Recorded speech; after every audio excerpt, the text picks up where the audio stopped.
I am Adebayo, Oluwale.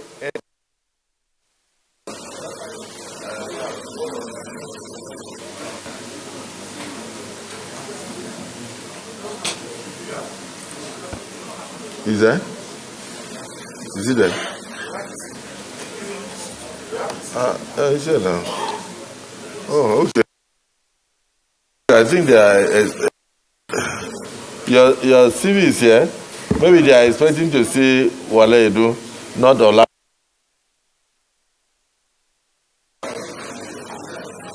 Oh, Adebayo. Please check if you have Adebayo. Wale Edun. That you have it? Yes. Okay, clerk. For those who do not have, please provide while he's speaking. But you have the floor.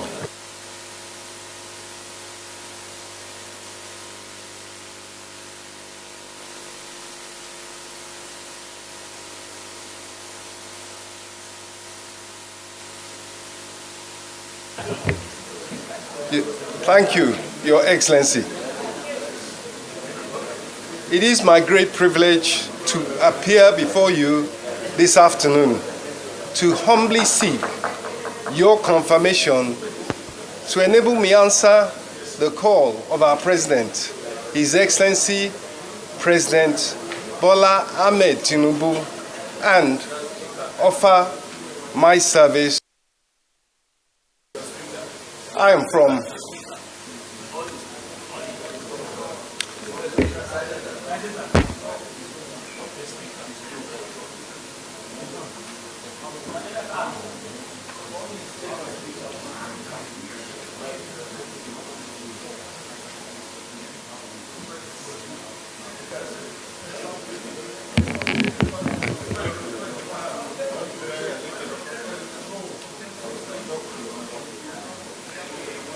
I am from Ake, Abekuta, Ogun State.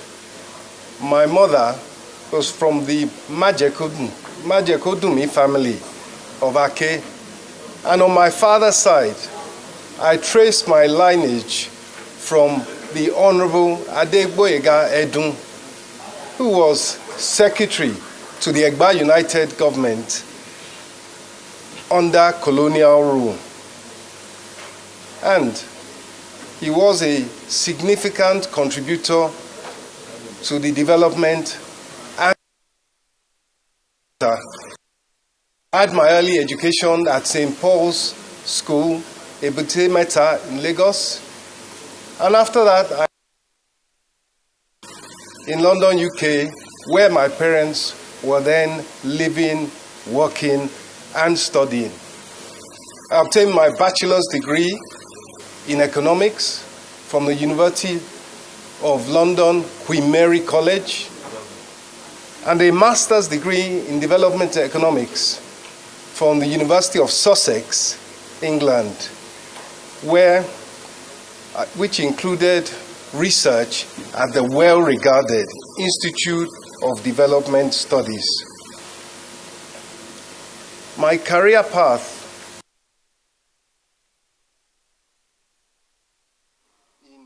investment banking, capital markets, economic policy formulation, and international development finance.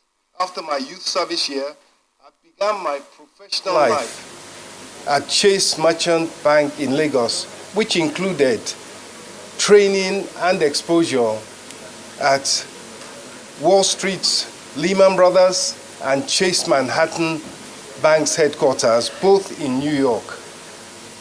Thereafter, I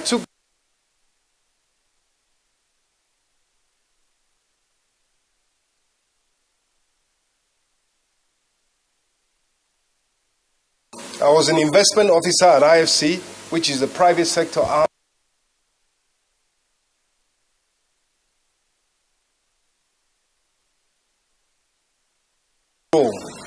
I worked on macroeconomic at the World Bank, and in that role, I worked on macroeconomic policies and sector policies on Indonesia and India. Meanwhile, back home, entrepreneurial opportunities started unfolding, and I came back to Nigeria to take part in that process as a hands-on investor in a series of financial firms. And importantly, it was the government's liberalization of that sector that made it possible.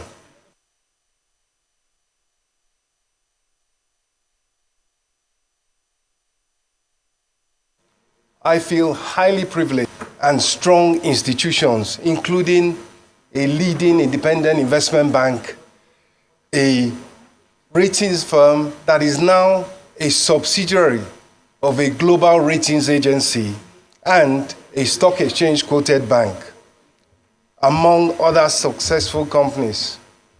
Likewise, in answering a call to service in Lagos State, I am proud to have been a part of the stunning success achieved under the inspirational leadership of the then Governor Bola Ahmed Tinubu, in whose cabinet I served as Commissioner for Finance.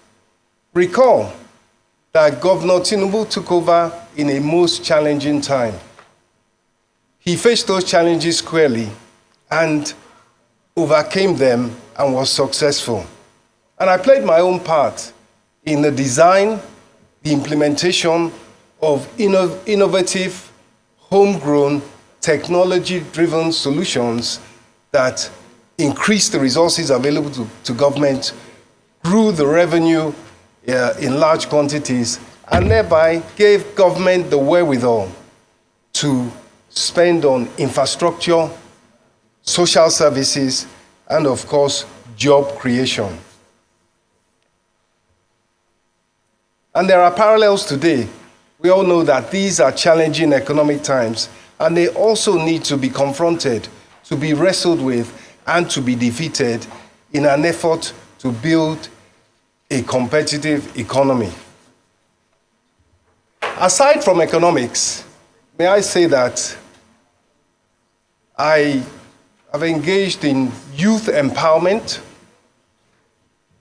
I am involved in the International Award for Young People Nigeria, which runs the Duke of Edinburgh's award. And having been a national amateur boxing champion during my student days, I hope you are not too surprised at that. I've taken great interest in working with the state boxing associations in Ogun State and Lagos State to channel the energies of young people in the right direction.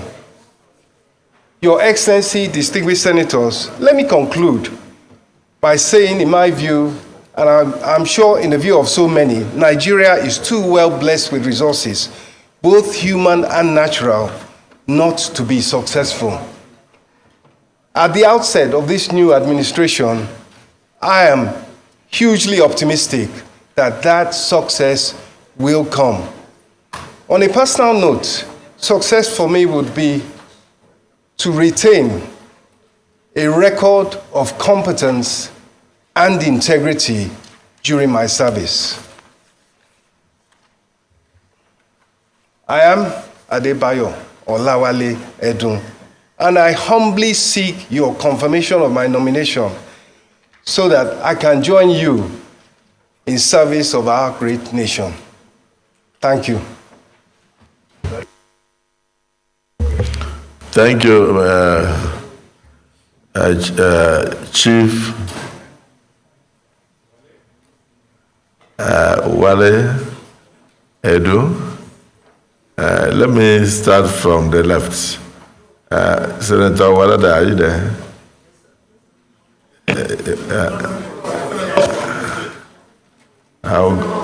I'll go there in case there is something Walada wants to say, and the senators from his state will correct. Thank you very much, Mr. President.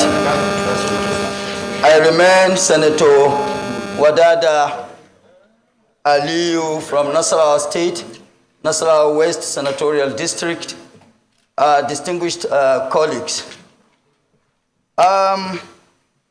Mr. Nominee, Your resume speaks for you. And of course, it is an open secret that previous government and the present government particularly is committed to managing our foreign exchange. And simple economics that we were taught in secondary school says that the price of any commodity is determined by market forces, demand and supply. Now, what would you do differently? Here, demand and supply, for us to supply, we must have what to supply. And the real sector in Nigeria is in comatose. What would you do differently to either see to the resuscitation of the real sector so that the polity will be productive and we will have what to supply so that we earn foreign exchange and beef up our foreign reserve? Otherwise, if that will not be done within the quickest possible time, what other means would you, if you emerge or eventually become the Minister of Finance, for the market forces to be balanced so as to manage effectively the our foreign exchange? Again, what will you do differently to ensure effective link between fiscal and monetary policies for effective outcome? Because really and truly, the fiscal and monetary policies so far, where we're coming from, they haven't really been really interconnected for effectiveness of the economy. And then again, what would you do differently to ensure the shock in our balance sheet of in the balance sheet of our debt portfolio? Thank you very much, Mr. Nominee. And before I sit down, as an elder polo player, to me, I say eyes on the ball.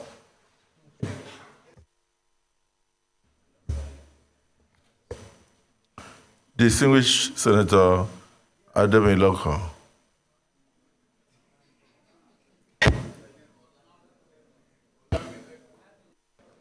Thank you, Mr. President, sitting as the chair. Very distinguished colleague. I quite agree with my colleague who fired the first salvo to ask questions. And because of the pedigree of the man standing before us this afternoon, who has been involved in so many achievements that Lagos as a state has recorded thus far, I strongly believe coming to the center stage is another great opportunity to showcase what is capable of doing in trying in assisting the current economic woes of our great country, Nigeria. Mr. President, before us is Mr. Adebayo Edun, who, according to his submission, which everybody have listened to, is from Ogun State. Ake precisely, the Ogun Central. And a senator representing Ogun State. And on behalf of the three of us, we are presenting to you a man who is not only committed, but who is dedicated to his job and who has proven this over the years. Currently, is working with the present government as special advisor on monetary policies. And within the shortest time of assumption of this administration, the major economic reform that have been proposed thus far, which we believe in the long term will yield the desired fruit, which we all as a Nigeria are expecting. I strongly believe that this man will do all within his capacity to assist this present government to turn around the fortune of this country from the economic angle. And we in Ogun State strongly believe that this is one of our best. And we are presenting to the Senate that we're in total support of his nomination and further confirmation by this Senate. And we seek the understanding of our colleagues to please join to support Mr. Adebayo Oluwale Edun as a minister of the Federal Republic of Nigeria. I so submit, distinguished colleague. Thank you.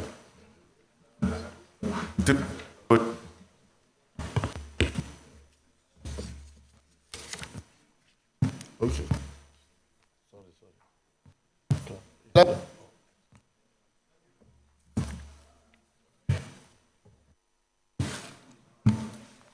Thank you, Mr. President. I am Mohammed Anju Mogoje, representing Gombe Central, Gombe State. Mr. Nominee, I stand here to support you. I stand to support all the submission given by my colleague, Senator Solomon Olalimeko. Mr. Nominee, I know you way back in the year around 2000. And you people from Lagos, led by you, came up with the idea of bringing in Edun company to stabilize the power system in Lagos. And I remember you are one of the key people that I was Minister of State for Power, who had series of meetings with you, and you defended fiercely the introduction of Edun to stabilize the power in Lagos State. Mr. Nominee, if by chance Mr. President appoints you either as a Minister of Finance or Minister of Power, what would you do? Will you go back to the Edun style and bring back something bigger than Edun to stabilize the Nigerian power system? Or what would you do differently to ensure that we have stable electricity in this country, without which we'll never have stable and vibrant economy in the country? I so submit. Thank you, but I support you 100%. He's a good person. He's well-grounded, very good. My series of meetings with him were so impressive that when I saw his name, I was very, very much impressed. I know that he will do wonders to this administration. Thank you.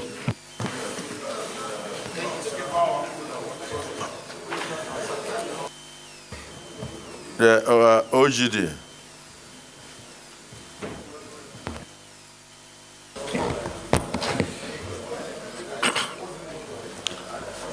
Thank you, our Senate President, very distinguished senators. I am Otumba Engineer Benga Daniel, representing Ogun East Senatorial District. Let me start by saying that in Mr. Oluwale Edun, for us it's a good day because in him we have somebody in whom we are very, very pleased. I don't want to waste time because my colleague, Senator Adeola, has said so much. All I just want to add is that Mr. Oluwale Edun have been a professional of no misstanding in the last 35 or 40 years since I've known him. Many people might not be aware that it was by the whiskers that he missed being in the immediate past cabinet. But having said this, I'd like to ask Mr. Edun a simple question. It's common knowledge that Nigerians' debt today is in the region of about 40 trillion naira. When you add the ways and means to that, Probably another 20 trillion naira is there. I'd like to know what your thoughts are and how you think we can get out of this debt quagmire. Having said that, Mr. President, sir, I have no doubt that Mr. Oluwale Edun is one of the best in his generation. Thank you for this opportunity. Thank you. Distinguished Senator Salisu Shuaibu Afolabi.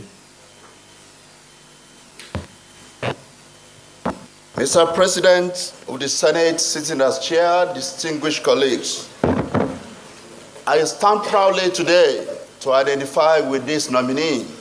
He is my constituent from Ogun Central Senatorial District, the Senatorial District renowned for its excellence and patriotic favor. My name is Shuaibu Afolabi Salisu, representing Ogun Central. Mr. President of the Senate, distinguished colleagues, at a point in our history like now, we require a man like Wale Edun. If some of you were aware of the transformation of Lagos from a state that was making a paltry sum of 600 million naira internally generated revenue in 1999 to billions of naira in the first term of Bola Tinubu as governor, and today is in tens of billions of naira. If you are looking for the man who made that happen, you have the privilege of seeing him here today. Is Wale Edun. This man deployed technology to connect all the 38 tax stations in Lagos State, ensuring that the revenues of Lagos were being monitored as they happened. He blocked all the leakages. He streamlined the procurement process, ensuring that the resources of Lagos were utilized. It was when he was Commissioner for Finance that the funds of Lagos State were seized by the then federal government. It was through his ingenuity that Lagos survived that onslaught and it remained afloat among the Committee of State. If you are looking for the man that managed Lagos State economy and it became the 5th largest economy in Africa and certainly the biggest in Nigeria, this is a man with an uncommon combination of public service finance, public service experience. He worked in World Bank, he worked in Chase Merchant Bank, and he has also led a number of other initiatives. Ordinarily, I should join my other 2 senators from Ogun State to plead that you should take a bow, but for 2 reasons, we will ask him questions. It will be a disservice for a man of his experience and expertise, a man that will require the support of the Senate now and then to come here and not build the confidence in you, because the reforms of this administration, particularly in the economic space, will require the support of the Senate. And the Senate must have the confidence that the man they're entrusting that responsibility to is capable of doing so. Therefore, he is from Ogun State. When you have a good product, you are not afraid of that product being subjected to interrogation. So we will ask him questions. The second reason we will ask him question is this. This man is most likely, there's no price for guessing, is most likely going to be in charge of our finance and economy. Just yesterday, the president himself addressed the nation. This man that's going to be the anchor man will also have this platform to address the nation. So, Mr. Wale Edun, I'm proud of you from Ogun Central, from Ogun State. You have a pedigree that we are proud of, both your family and you as a person. What my colleagues would like to know, in summary, how would the renewed hope agenda of Mr. President translate to prosperity for our country and enhancement of welfare, well-being, and wellness of the ordinary citizen? Not just in terms of the growth in the GDP or some statistics of reduction in inflationary rate or reduction in MPC rate. You have done it before. In few words, just get that assurance, build that confidence. You are capable of doing it. Distinguished colleagues, after he has answered this question, I plead with you. Give him the honor, give him the privilege, treat him decently, and let him take a bow. Thank you.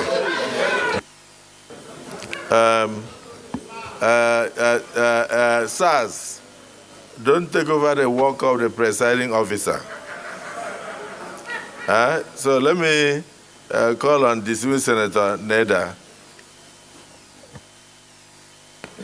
Thank you very much, Mr. President. My colleagues, my name is Senator Neda Imasue, Edo South Senatorial District. Mr. Wale Edun, welcome, and your CV speaks for itself, and for what you said so far, many of us are convinced. But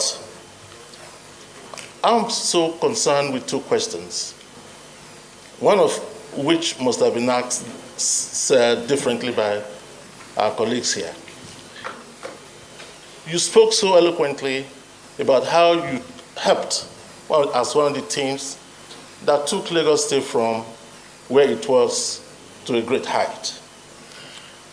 That time is upon us now as a nation.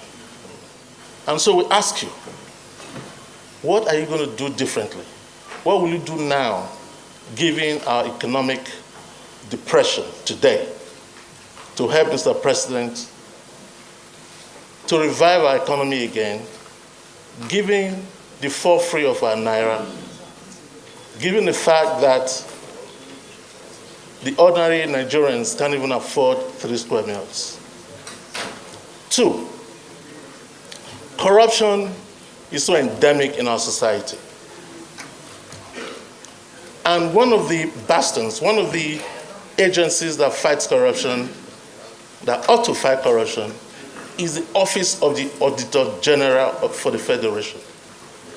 As you may know, the audit bill has not been signed.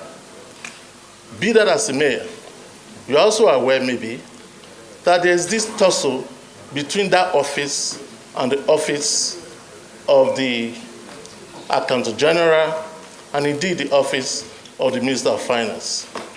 I believe, that that office needs independence for it to work properly.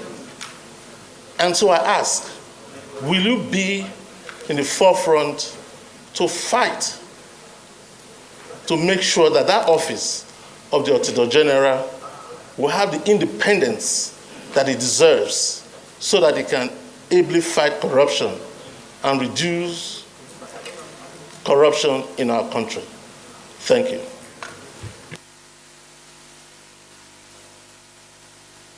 Please, let's try and ask just questions so that we can stop. Dismissed Senator Abiru.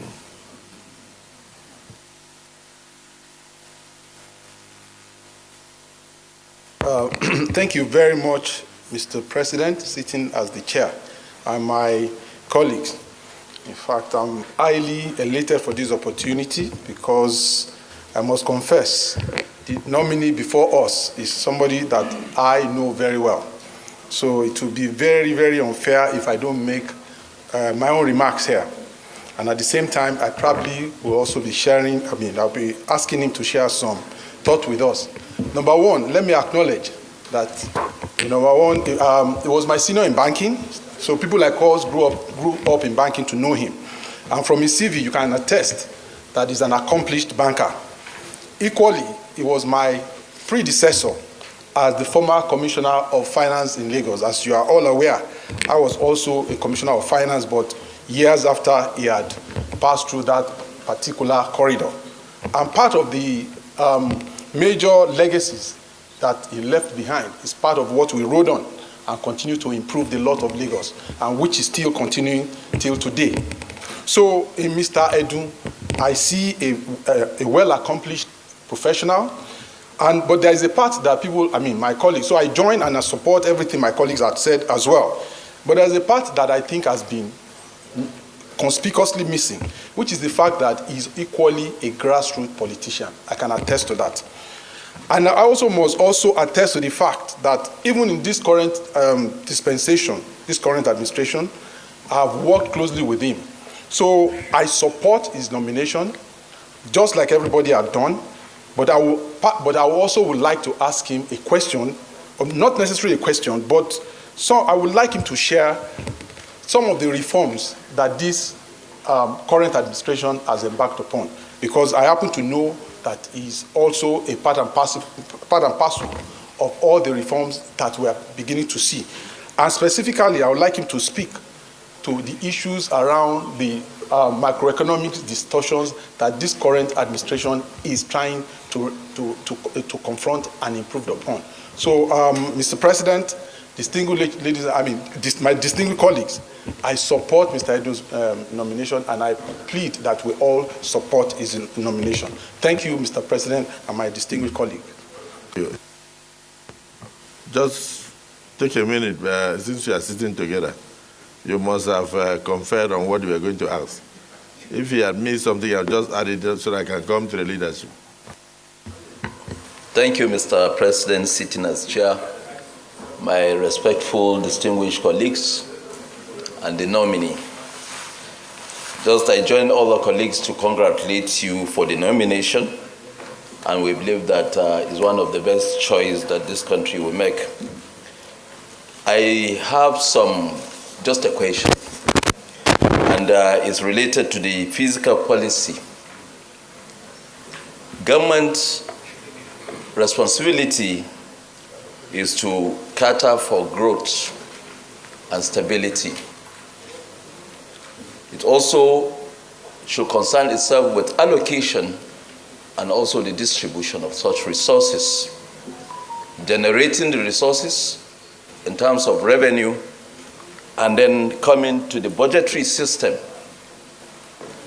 Looking at what has been going on, and with the perspective of what we were able to achieve in the 9th Senate, with the cycle of budget coming from the beginning of the year to the end, there is a kind of lacuna I have seen, which always make us to amend the Appropriation Act, either the supplementary or the main act, by many months into the preceding year.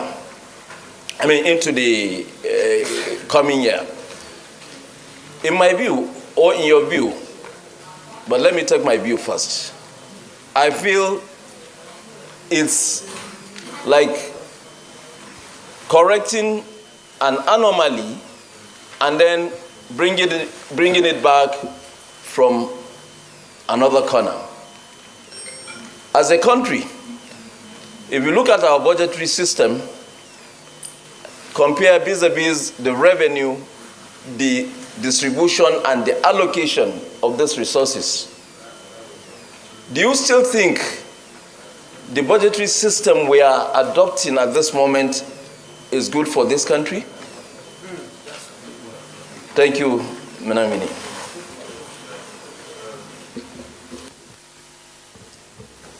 The Deputy Senate President.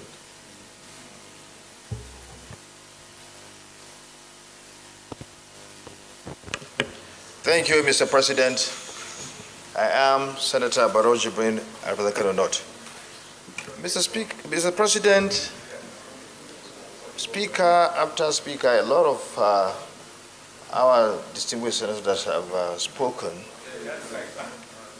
have spoken about the exploits of this nominee in Lagos.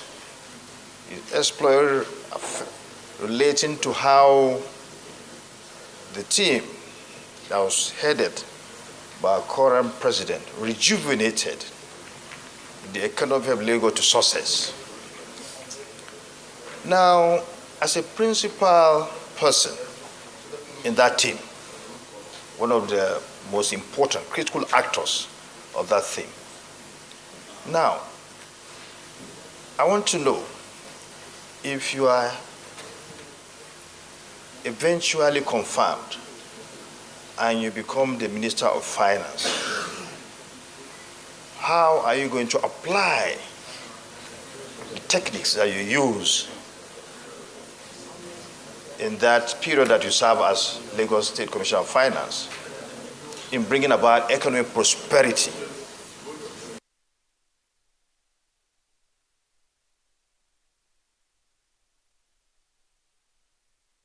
I know you do that, but just in summary, because I know it's going to be a full-scale kind of explanation, but summarize. Number two, I know we operate a federal system of government in this country, but how are you going to a kind of draw the attention of our various subnationals to toe the line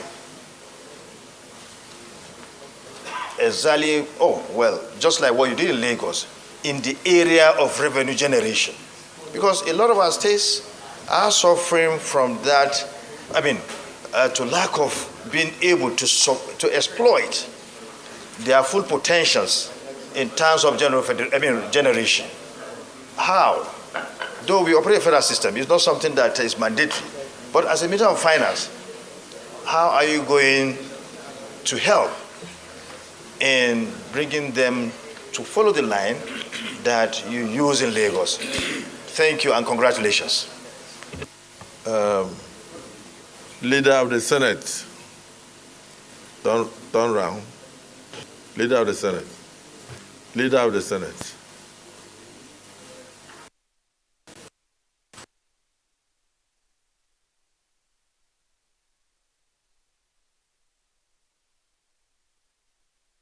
Under Order 8, Sub 3, to move for an extension of time to enable this Senate conclude on all the items on our order paper for today. Thank you. Leader. Thank you, President. I rise to second the motion moved by the Leader of the Senate that the Senate should extend the time beyond 2 p.m.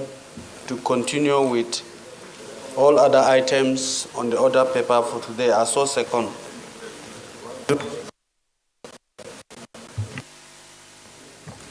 Distinguished colleagues, the motion has been moved and seconded that the Senate do extend the time of sitting beyond 2 p.m.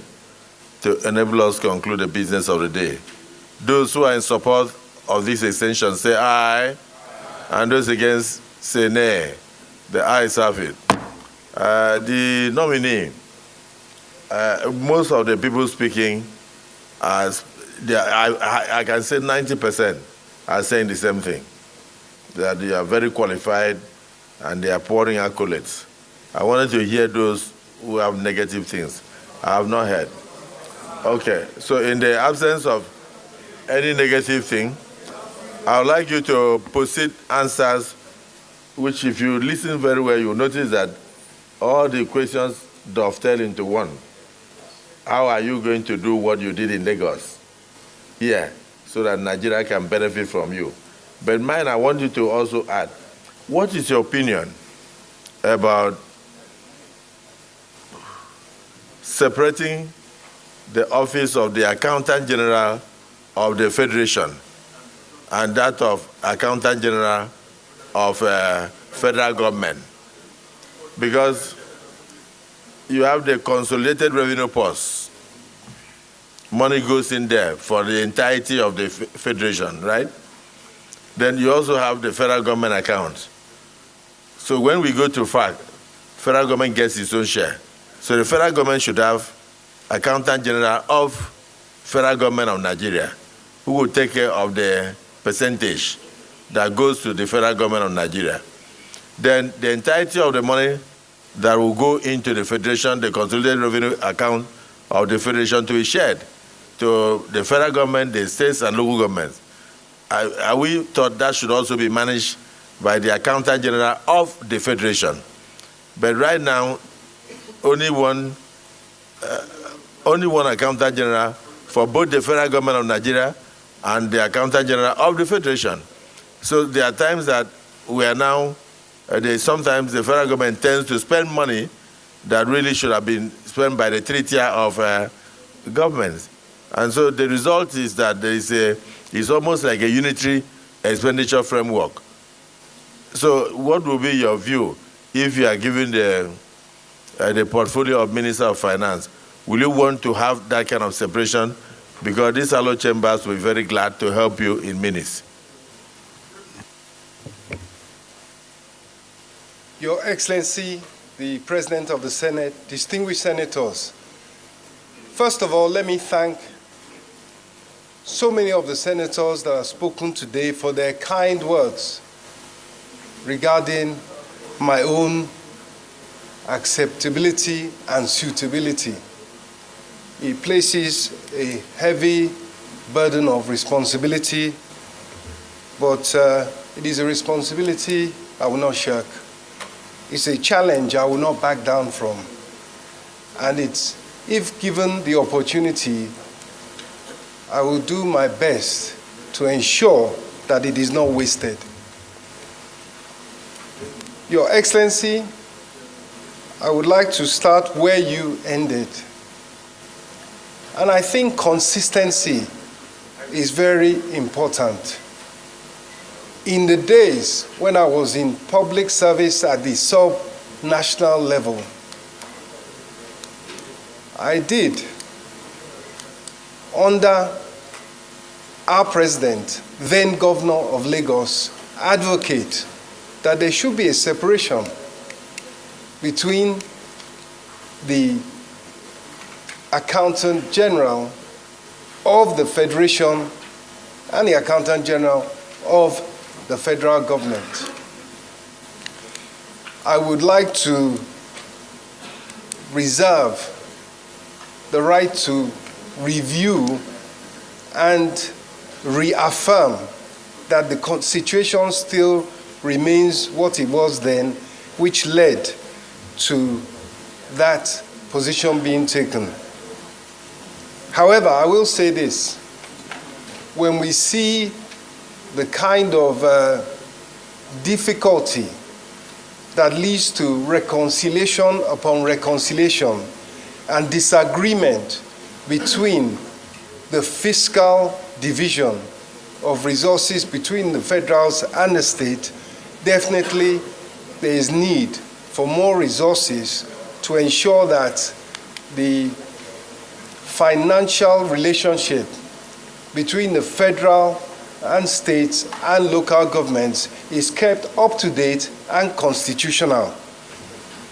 Having said that, may I now go back to what was a plethora of questions regarding the economy. I do not want to take your time, your distinguished Senator Abiru, and that it will be useful to say where we are in terms of economic reform, given that Mr. President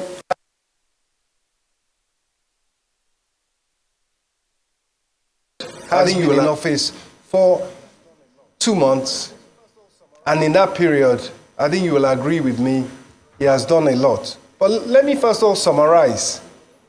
Much has been said about what happened in Lagos regarding its economic and financial turnaround.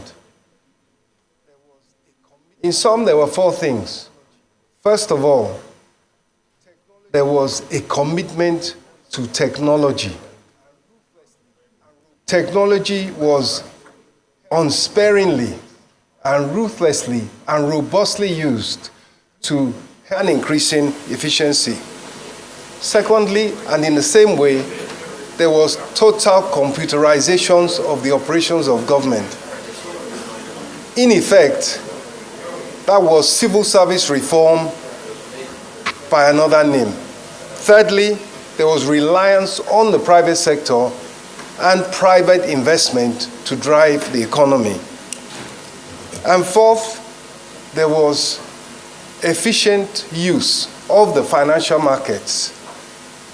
Lagos was put in a position financially in terms of its records where he could access the domestic financial markets for long-term financing.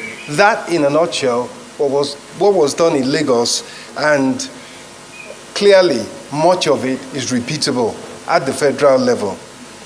As regards the state of the economy, let us remember where we have come from. In 1990, the wealth, the income per capita, the GDP per capita of Nigeria was higher than that of China as recently as 1990.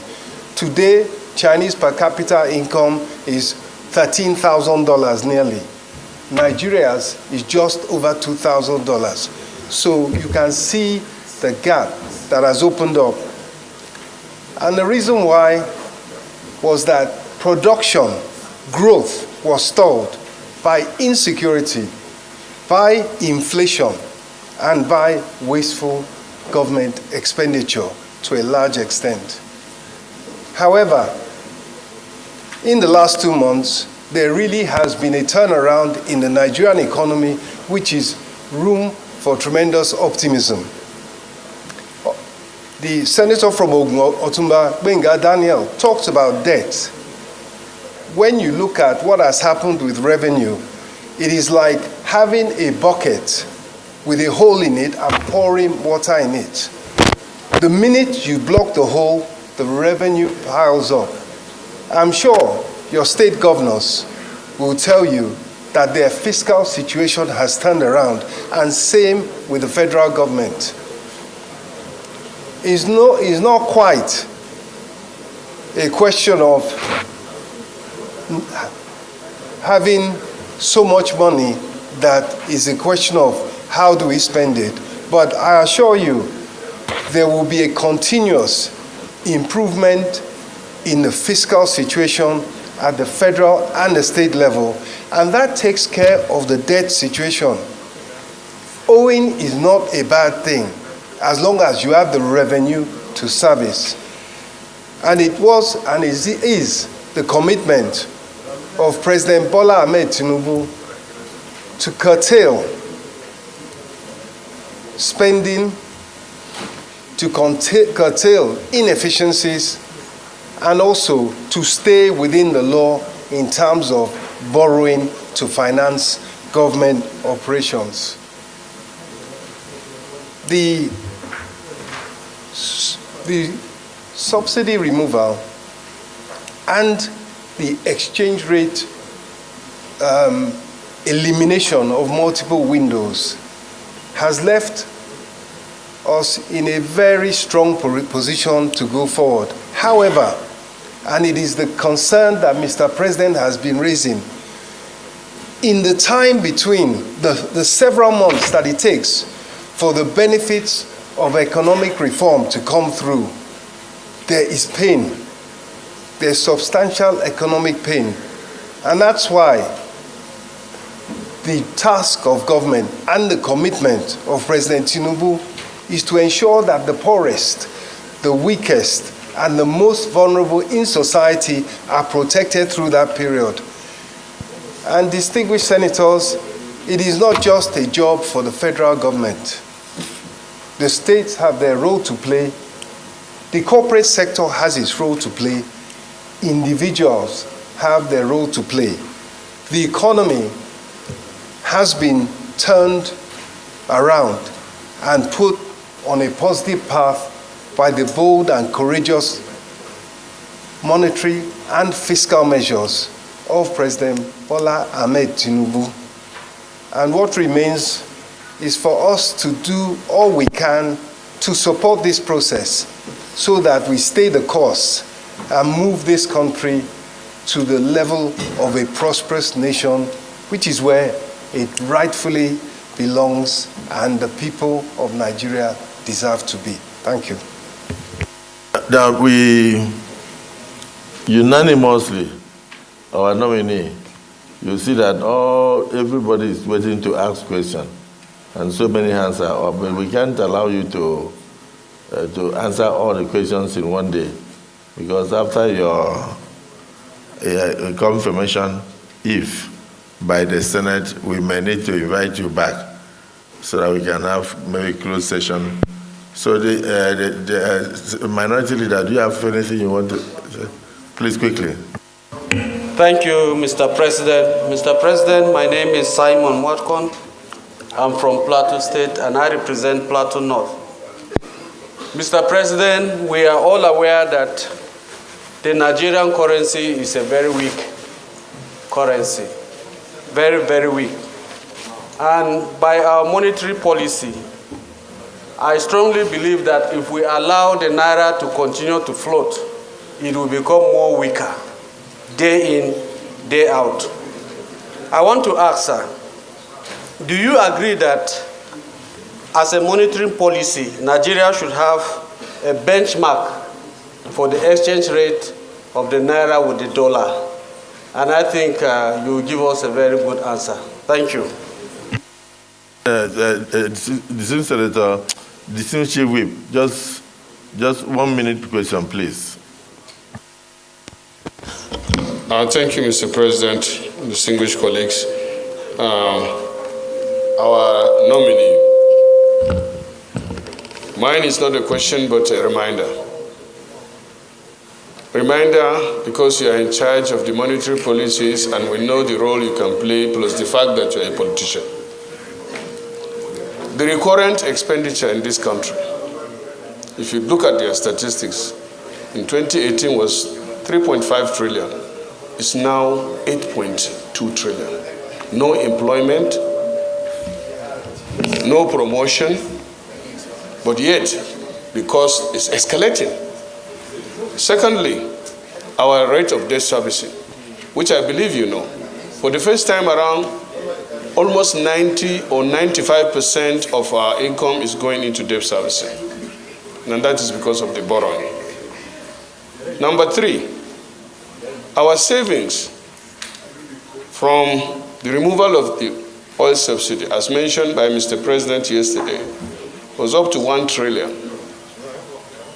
And my confusion is, we are saving 1 trillion, and we here approved borrowing of $800 million, and also approved a supplementary budget of 500 billion for the palliatives.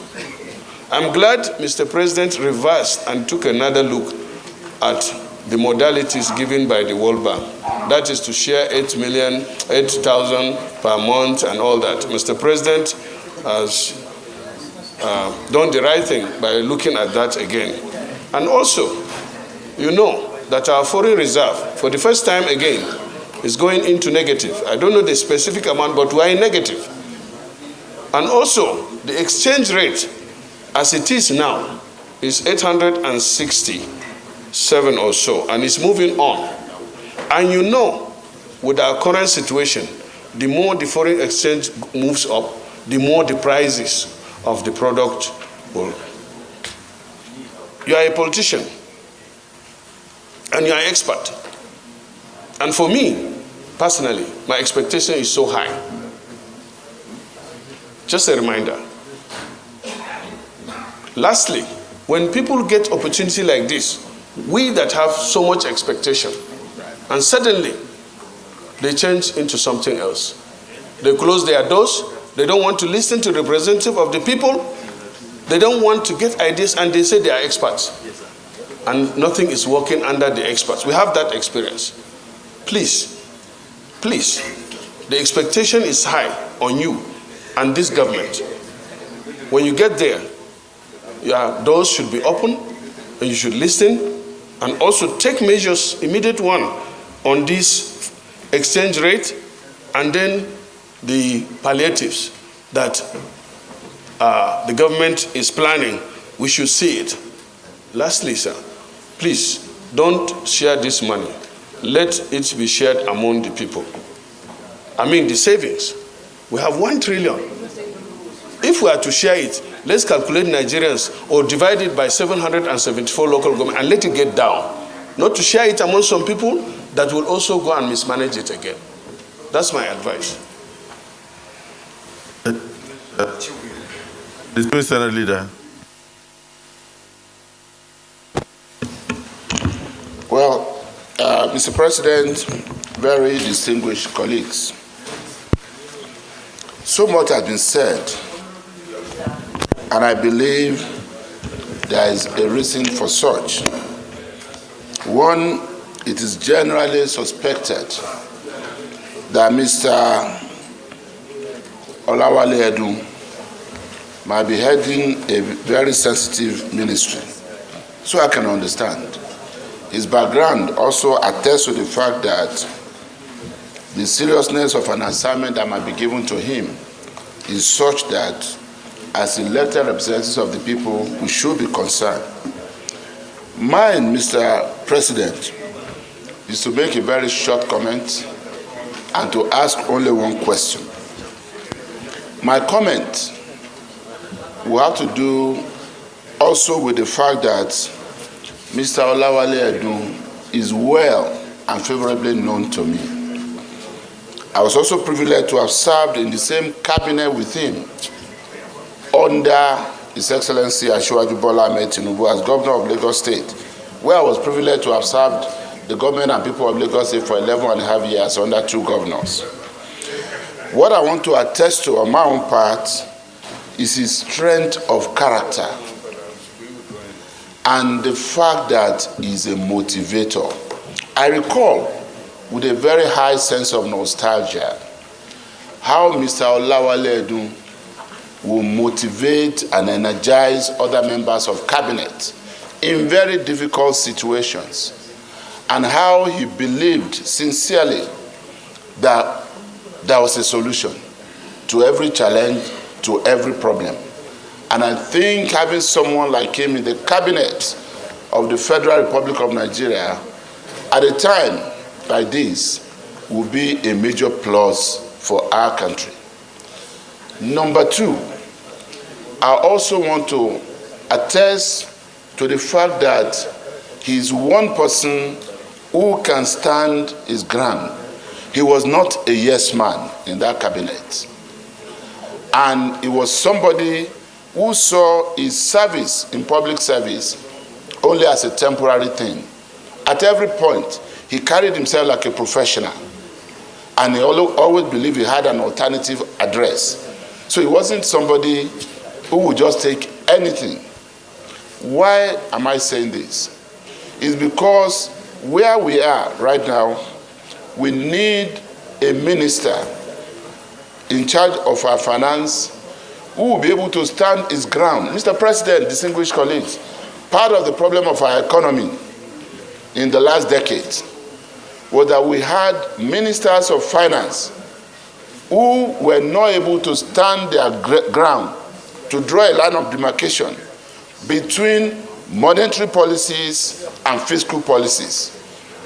Regardless of how a governor of central bank is, the minister of finance is the #1 person in charge of the economy. And he must be able to stand his ground. He must be able to insist on a line of demarcation being drawn between monetary policy and fiscal policy. Not a situation where the central bank will intervene in everything and you will not even know where the mandate of the central bank starts and where it ends. So, if I will ask him any question today, my question will be, Mr. Oluwale Edun, in the event, by the grace of God, that you are screened and confirmed by this Senate, and in the event that you are posted by Mr. President to the Ministry of Finance, how would you ensure that our fiscal policies are clearly demarcated from our monetary policies so that we don't continue to have this challenge in our economy? Thank you, Mr. President. Finally, let us listen to our Senate President Emeritus, distinguished Senator Ahmed Lawan. Thank you very much, Mr. President. Sitting as chair, distinguished colleagues, I'm Ahmed Ibrahim Lawan. I represent Yobe North. Mr. Nominee, Mr. Oluwale Edun, congratulations for the nomination. And your name and reputation precedes you. I've never met you physically, but I've heard your name so many times over the years as someone who makes positive difference anytime you are given an assignment. Distinguished colleagues, you will recall that we have passed the amendment to the supplementary budget of $500 billion, approved $800 million And of course, recently, a saving of about 1 trillion naira was made by the federal government.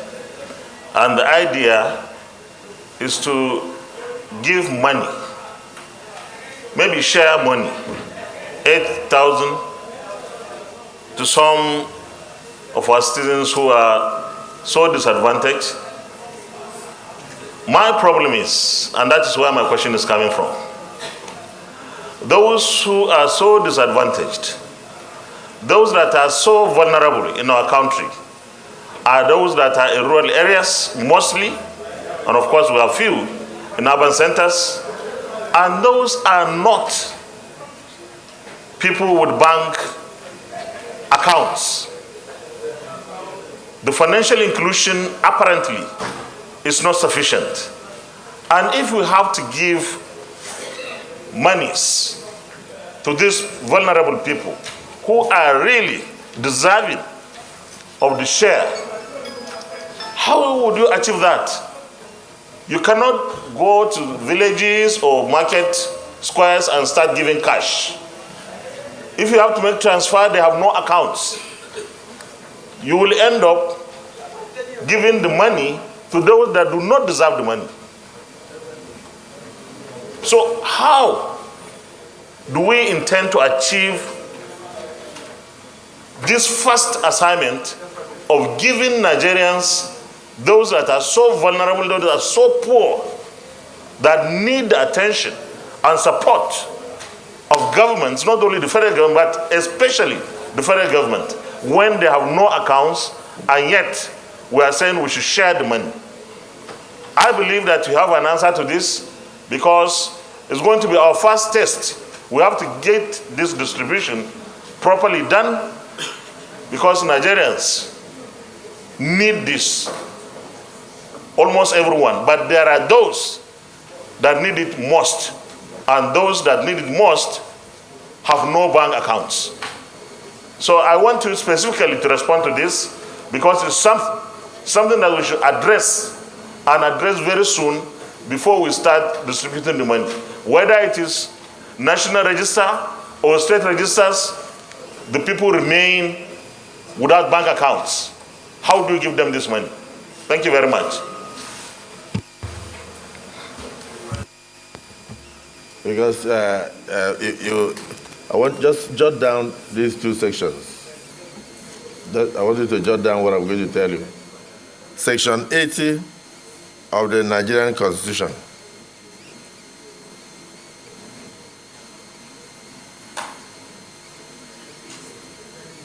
Section 83 says, no monies shall be withdrawn from any public fund of the Federation other than the Consolidated Revenue Fund of the Federation, unless the issue of those monies has been authorized by an act of the National Assembly.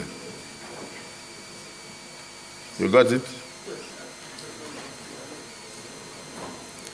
Section 80 sub 4 says, no money shall be withdrawn from the Consolidated Revenue Fund or any other public fund of the Federation, except in the manner prescribed by the National Assembly. You got it?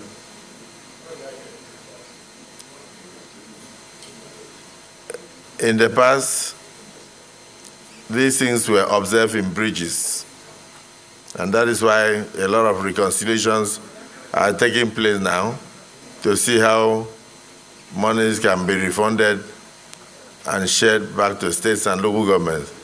So God giving you the opportunity, we just want you to comply with the constitutional provisions. And you can commit to this chamber that if so granted the privilege, that you will do so. Then Senator Goje also said that his question that touched on power was not well answered. It will look as if you are answering all the questions that pertain to government. It's because of the confidence that this chamber seems to repose in you, and that also reflects the feelings of Nigerians that you are coming to make a difference. So you can answer all now, and thereafter you take a bow.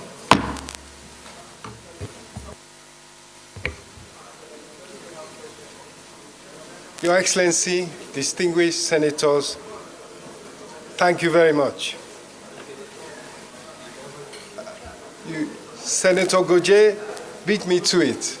I was noting that that question on power was one that I had not addressed. And my response is this: there has been liberalization of the electricity sector, and it's done in order to allow investment in all aspects of the value chain. And I think it is that liberalization that will unleash investment in the sector, expertise in the sector, and decentralization of the once very, very monolithic, I would say, the once very monolithic power sector. So His Excellency beat me to it, but I was going to come back and reply you that we should look to the new dispensation in the electricity sector to bring the solutions that we seek. May I try and maybe respect a protocol by moving to the question of His Excellency, the former President of the Senate, who talked very, very emotionally, I might even say, about this issue of giving direct payments to poor people. Distinguished Senator, India would achieve what we are trying to achieve and what is giving us so much difficulty in a jiffy.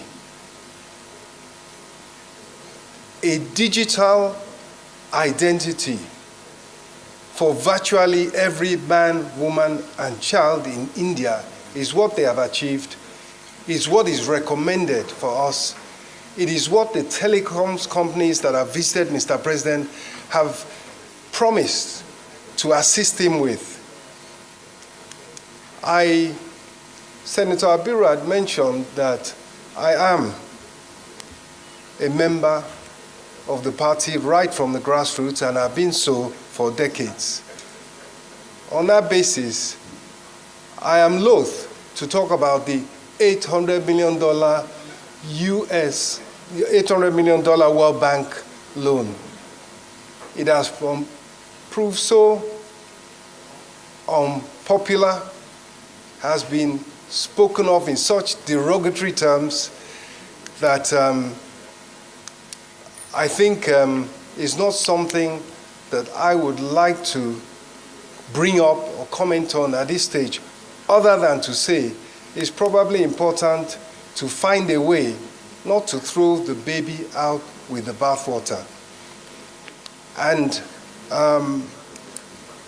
Senator Lawan, I know that the provision and the conditions surrounding that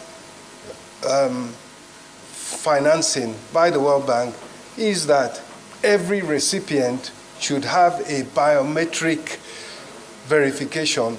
Otherwise, they would not be eligible for that funding. So it's a catch-22. Clearly, there's a register that does have biometric validation to an extent.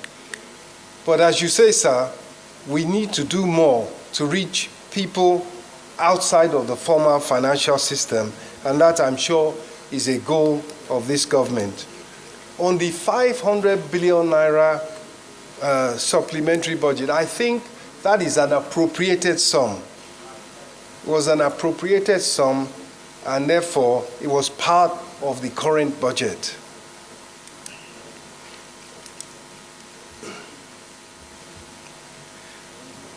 Foreign exchange, Center from Plateau. the issue of foreign exchange is clearly uppermost in the minds of the monetary authorities. What I can say is this: for a country that has revenue flows from oil revenues, from remittances, from other non-oil exports, and from financing of over $100 billion a year, there is no reason that there should not be a stable exchange rate, all other things being equal, and provided inflation is kept under control. The 860 or so that we are seeing is not backed up by the fundamentals of the Nigerian economy. The rate, when you move aside speculation and the fact that there is, as a result of the foreign exchange management practice of the past, the inefficiencies and the corruption involved, has meant that there is an overhang. There's an overhang of unpaid dollar bills, and that is what is putting pressure on the exchange rate, and that is what night and day the monetary authorities and the monetary team of Mr. President is looking to resolve by raising revenue, by looking at other sources of investment funding, by attracting investment funds, equity funds, not debt, from those around the world interested in investing in the Nigerian economy. Let us remember, it is not quite 2 weeks that Turkey, that is by no means a darling of the Bretton Woods institutions, World Bank, IMF, and so forth, in terms of its monetary policies and its economic management. Turkey attracted $50 billion in investment funding of projects in that country from UAE. It is in such directions that the solution to the overhang, to the shortage of liquidity in the foreign exchange market is being sought. The whole gamut, including increases in oil production as a result of greater security. It is difficult to predict because the markets, the capital markets, take on a psychology of their own. But I would just like to warn that all the models are showing that the fundamental value of the Naira should be somewhere around 700. So therefore, a note of caution to the speculators. As liquidity flows in and the rate comes rapidly down, there's a chance that they could lose their shirts. It's just a warning.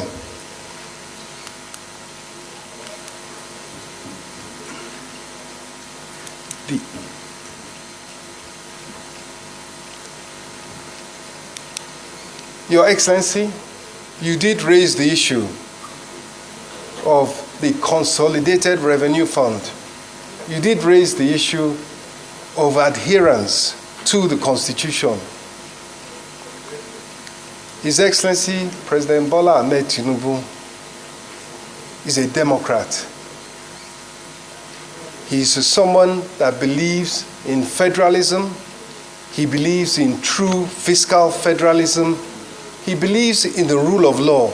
And so it is my belief that he would not countenance or knowingly spend or authorize to be spent funds that have not been duly appropriated by this august body and others who are so authorized to do. Thank you.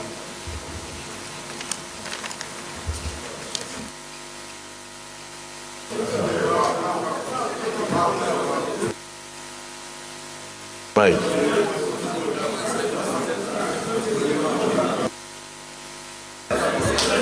I can imagine that you can't wait to go. Take a bow. Thank you. On the other side. Thank you for the elucidation on a lot of issues.